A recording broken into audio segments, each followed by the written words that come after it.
청와대 특별감찰반을 둘러싼 비위 의혹이 민간인 사찰 논란으로 계속해서 번지고 있습니다. 자유한국당은 조국 민정수석의 사퇴를 압박하고 있습니다. 청와대도 정면 대응에 나섰습니다. 그리고 유치원 3법과 위험 외주화 방지 법안 처리를 놓고도 여야의 대립이 이어지고 있습니다. 결국 12월 임시국회가 빈손으로 끝날 것이라는 우려가 나옵니다. 정치권 이슈들 차재원 부산가톨릭대 초빙 교수와 자세하게 짚어보겠습니다.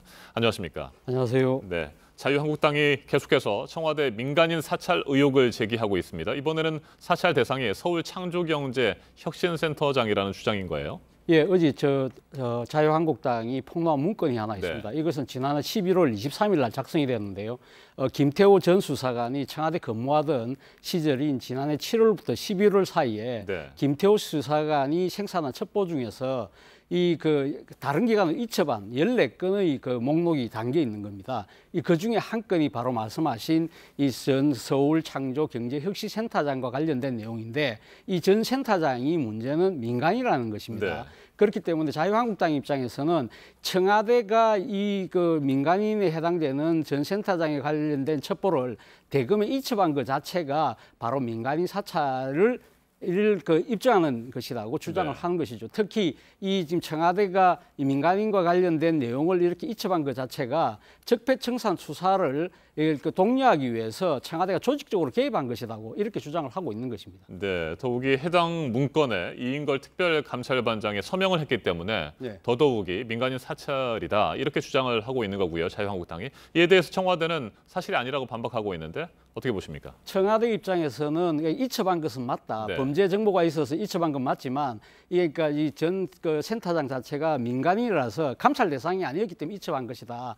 그리고 또 이인걸 특검반장이 서명한 이유에 대해서는 이인걸 특검반장이 뭐라고 이야기를 했냐면 작년 11월 달에 김태호 전 수사관이 네. 당시 검찰의 승진 심사가 있었대요. 그렇기 때문에 자신의 실적을 증명하기 위해서 자기가 어떻게 활동을 했는지 이 부분에 대해서 그러니까 지금 검찰에 보고를 해야 되는데 이거에 대해서 조금 확인을 해달라고 그래서 약간 안식을 표하니까 그럼 모든 걸 다 익명으로 처리를 해서 하겠다. 그래서 자신이 이 서명을 해준 거고 이걸 갖고 자신을 공격하니까 참 난감하다는 이야기를 했고요. 그리고 박영철 반부패 비서관은 뭐라고 이야기를 하냐면 김태우 수사관이 지금 전 센터장과 관련된 이 첩보 자체가 사실은 어떻게 보면 이때 이 첩보를 생산해낼 때 네. 홍준표 전 자유한국당 대표, 최경환 의원 등의 첩보와 같이 비슷한 시기에 같이 썼다는 거예요. 그렇다고 한다면 그 짧은 시기에 이 모든 첩보를 다 자기 스스로 수집해서 네. 이렇게 하기에는 시간이 너무 짧다. 그렇다고 한다면 바로 청와대로 들어오기 전인 서울지검의 범죄정보팀에 근무할 때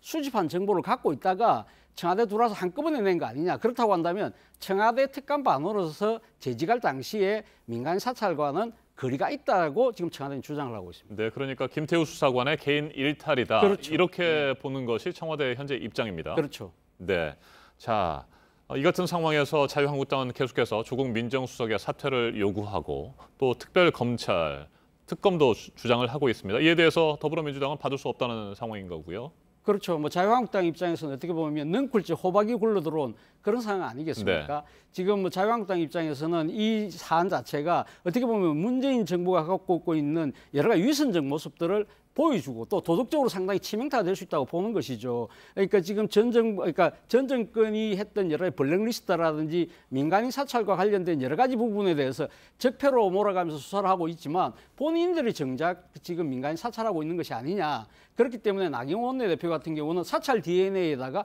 거짓말 DNA까지 있다고 연일 강공하게 지금 몰아붙이고 있는 셈이거든요. 그래서 네. 1차적으로는 국회 운영위를 소집해서 이 지금 보고 위성 라인인 임종석 비서실장, 조국민정 수석을 불러내서 정치적 공세를 가하고 더 나아가서는 지금 특별검찰까지 도입하자는 것이 자유한국당의 입장인데요. 여기에 대해서 민주당 입장은 상당히 강고합니다. 네. 앞서 말씀하신 것처럼 김태우 전 수사관은 개인적 일탈에 불과할 것이다. 그리고 운영이 소집한다는 그 자체가 또 다른 정쟁의 장으로 활용될 수 있기 때문에 절대 행할 수 없다는 입장이기 때문에 여야 간 대립과 상당한 긴장은 또는 점점 더 높아질 수밖에 없는 형국인 것 같습니다. 네, 청와대와 더불어민주당이 조목조목 반박을 하고 있습니다만 최근 들어서 문재인 대통령과 더불어민주당의 지지도가 떨어지고 있는 상황 아니겠습니까?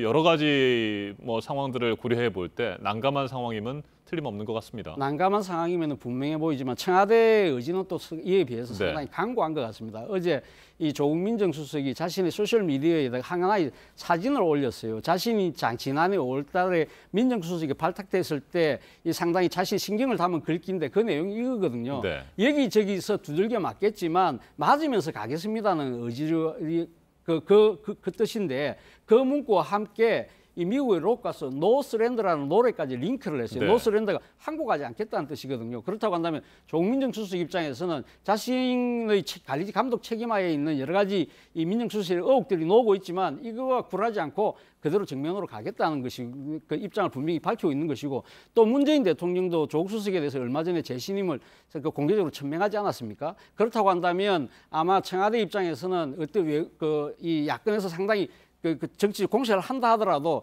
이게 굴할 생각 없어 보입니다. 그런데 문제는 앞서 말씀하신 것처럼 문재인 대통령의 지지율이 이 문재인 정부의 지지율이 지금 점점 떨어지고 있다는 네. 것이죠. 그렇기 때문에 우리 속담에 있는 말이 있지 않습니까? 가랑비에 옷 젖는다는 말이 있다시피 지금 그렇기 때문에 여권 내 일각에서도 이거 지금 뭔가 좀 특단의 결단이 있어야 되는 거 아니냐는 이 이야기들이 나오고 있는 상황인 것은 분명해 보입니다. 네, 검찰의 수사가 별도로 진행되고 있습니다만 감찰도 진행이 됐잖아요. 이번 주 안에 감찰 결과가 나올까요? 그렇죠. 이번 주 안에 아마 검찰이 감찰 결과를 내놓는다는 그 언론의 보도가 있었습니다. 네. 아마도 이 검찰의 감찰 내용 결과가 아마 이번 사태에 상당한 분수령이 될 전망입니다만은 만에 하나 이 지금 이 감찰에서 개인적 일탈이라고 그렇게 주장을 한다 하더라도 이 지금 야권 입장에서는 지금 결국 팔은 안으로 굽는다고 검찰 입장에서는 상당히 이 공정과 신뢰성을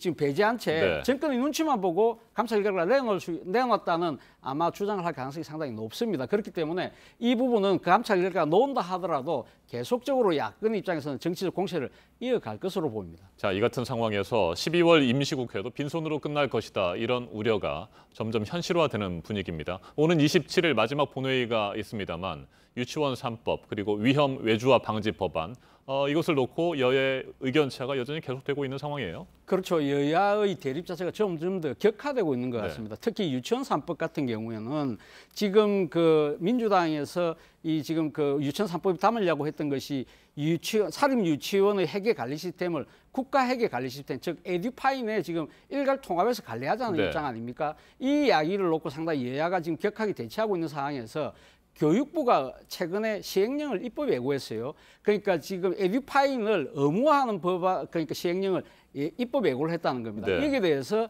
자유한국당 입장에서는 이 국회를 무용지물로 만들려는 것이다 하면서 강하게 반발하면서 이 논의 자체가 다시 더 큰 장벽을 만난 셈입니다. 그리고 또 이 김용균법, 즉 산업안전보건법과 관련된 부분에 대해서 쟁점은 이거 위험의 외주화를 방지하기 위해서 원청의 책임을 강화하고 도급 범위를 제한한다는 것이 주의 핵심 내용인데 네.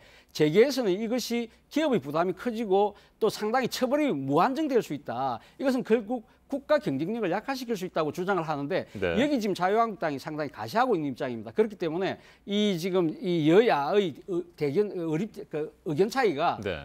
아직 좁혀지지 않고 있는 상황입니다. 네, 유치원 3법은 국회 교육위원회 그리고 위험 외주화 방지 법안은 국회 환경노동위원회에서 심의를 시작하게 되는 거니까 한번 또 상황 지켜보죠.